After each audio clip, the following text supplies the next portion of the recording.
Every legendary band has a turning point, a single spark when everything changes. For Mötley Crüe, it wasn't just about the music.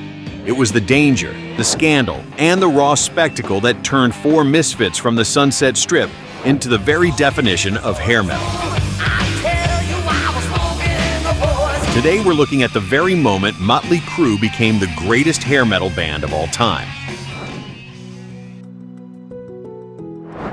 Los Angeles, 1981. The Sunset Strip was a powder keg of neon lights, cheap thrills, and too much hairspray in the air.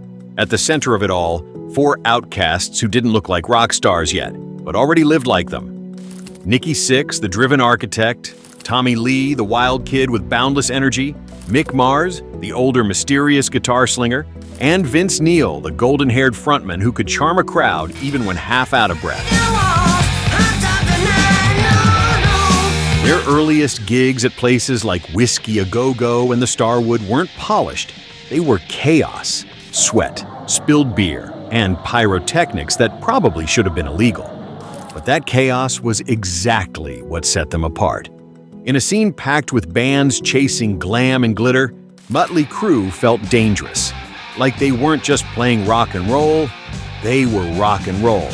And for the kids of Los Angeles, that danger was irresistible. That raw chaos on stage quickly needed an outlet, something kids could take home after the lights went out. So the band did it themselves. With barely any money and more attitude than sense, they scraped together enough cash to record their debut, Too Fast for Love, on their own.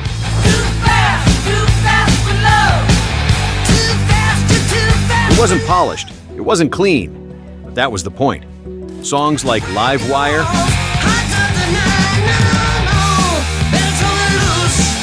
and Take Me to the Top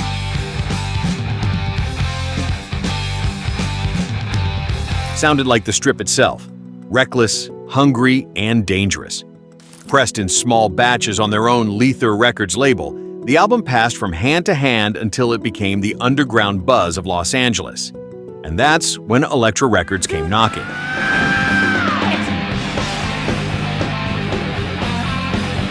Suddenly, the DIY misfits had major label backing and a platform to unleash their chaos on the rest of America.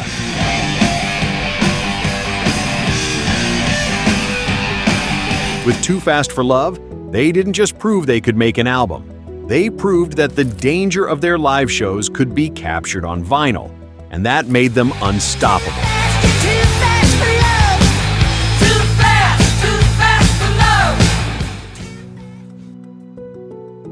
Success on the Strip was one thing, but with Elektra behind them, Mötley Crüe were suddenly staring down the national stage. And in 1983, they lit the fuse with Shout at the Devil.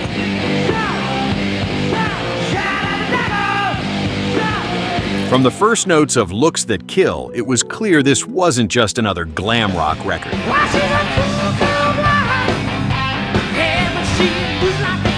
The black leather, spiked gauntlets, and pentagrams gave parents nightmares, and gave MTV exactly the kind of controversy it loved. The videos were wild, the riffs sharper, the image darker.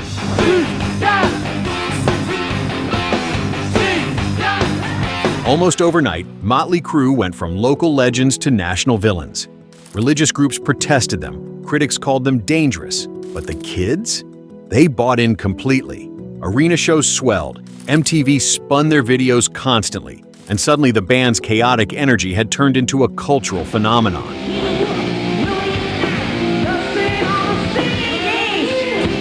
Shout at the Devil didn't just sell records, it made Mötley Crüe a household name. And for the first time, hair metal had a face.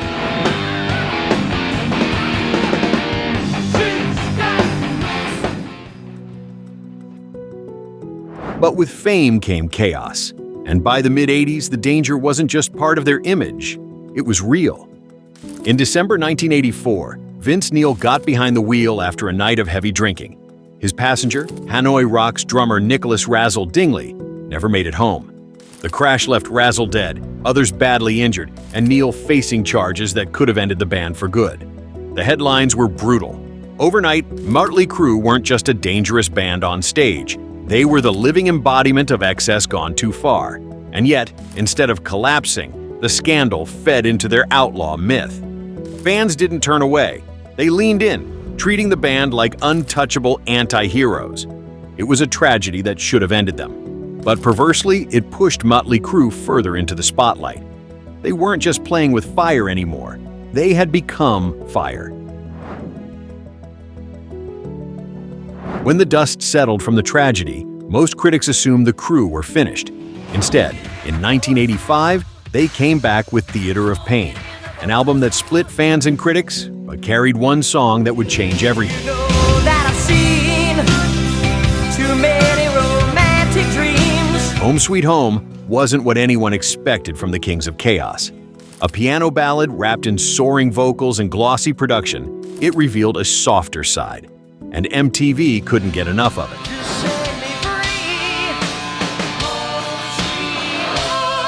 The video became one of the most requested clips in the channel's history, turning a vulnerable moment into their most powerful weapon.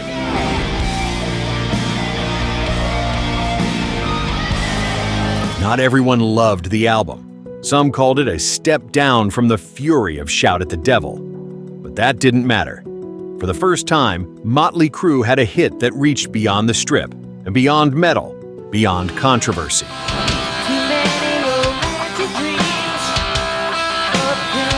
With Theater of Pain, they proved they weren't just dangerous. They could be universal, and that gamble changed the entire playbook for hair metal.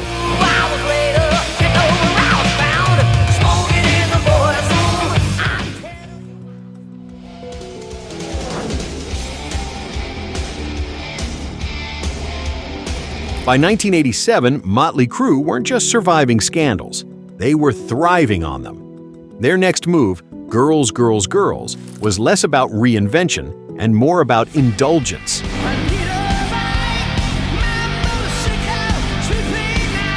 From the leather-clad cover to the motorcycle engines roaring through the title track, the album wore its excess proudly.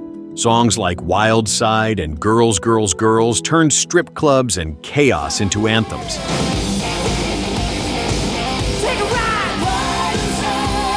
And the band's image was everywhere, in magazines, on MTV, on the lips of parents who swore this music was destroying their kids.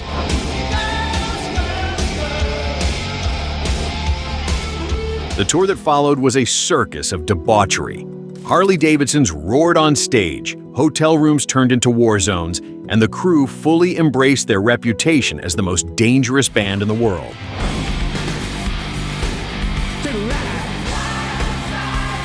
By this point, they weren't chasing trends, they were setting them. Girls, Girls, Girls wasn't just an album, it was a declaration.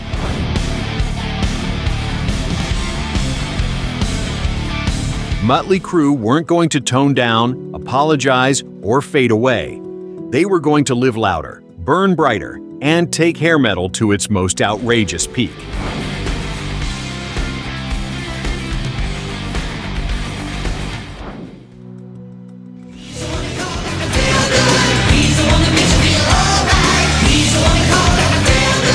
By the end of the 80s, Mötley Crüe had survived chaos, tragedy, and more near misses than most bands could imagine.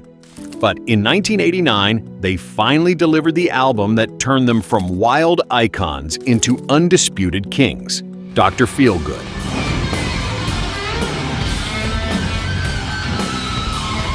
With producer Bob Rock behind the board, the sound was sharper, heavier, and bigger than anything they'd done before. Tracks like Kickstart My Heart,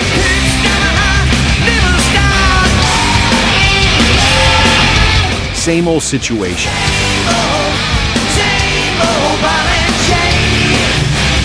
the thunderous title track roared across arenas and dominated MTV.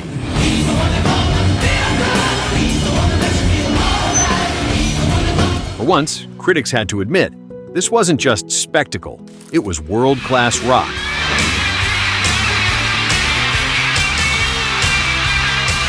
The Dr. Feelgood tour sealed the deal. Sold-out stadiums, larger-than-life stage shows, and a band that, against all odds, seemed tighter than ever.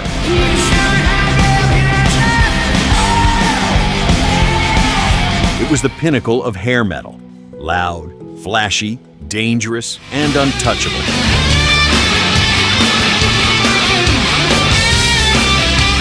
If Too Fast for Love made them contenders, and Shout at the Devil made them villains, then Dr. Feelgood made them legends.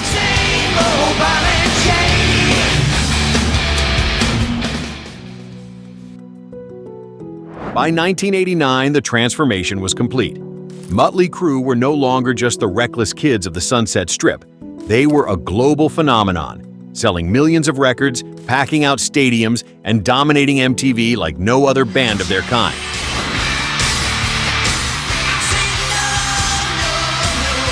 The Dr. Feelgood era was more than just another high point. It was the moment when chaos, scandal, and spectacle all collided into perfection. Every scandal they survived, every gamble they took, every riff they unleashed had led here. Picture it: a sold-out arena, flames shooting skyward, motorcycles roaring across the stage, and tens of thousands of fans screaming every word. This wasn't just a concert, it was the coronation. In that very moment, Mötley Crüe weren't simply one of the biggest bands of the 80s. They were hair metal. Its excess, its glory, its danger, all wrapped up in four men who refused to play by the rules. That night, that era, was the point where the legend was sealed forever. Mötley Crüe hadn't just become the greatest hair metal band of all time. They defined what it meant.